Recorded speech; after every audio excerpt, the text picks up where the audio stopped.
Meanwhile, China says that it has the world's largest 5G mobile network.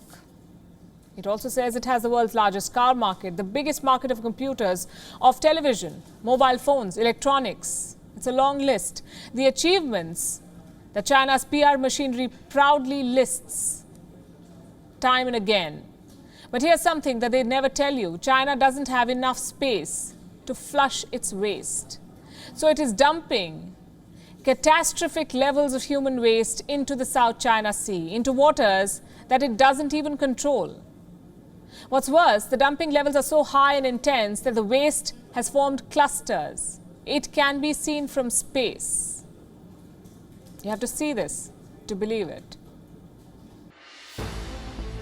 These satellite images have been released by Singularity, an American geospatial firm. They show how human waste released from Chinese ships has accumulated in clusters in the South China Sea. The first image shows you the ships. The second one shows you the unsavory waste they leave behind. These images are from the Tetley Reef region, some 1,300 kilometers away from Chinese coasts. And there are more. Look at these images. They're from the Johnson South Reef.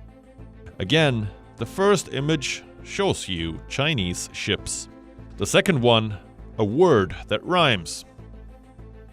And these are not the only two reefs China is polluting with human waste.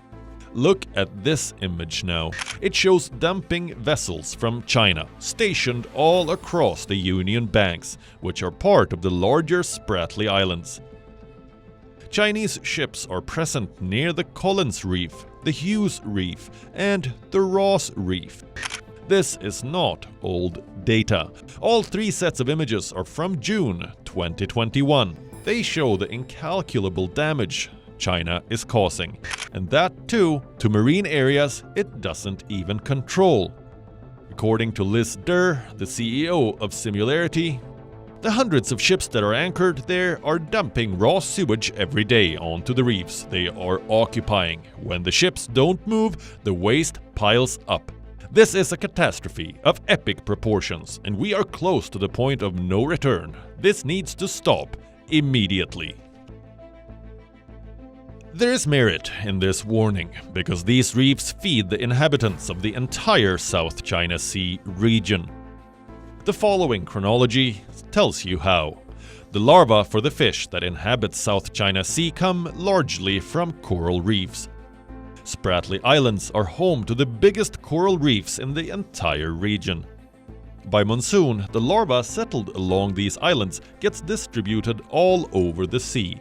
They become food for fish, that in return become fishery stocks for nations situated around the South China Sea and end up on the plates of their citizens. This includes the Philippines, Vietnam, Malaysia, Brunei, and Indonesia. What does this tell you? That this is not a problem for one nation or one economic zone. This is a health catastrophe that is impacting several nations. What will it take to end it?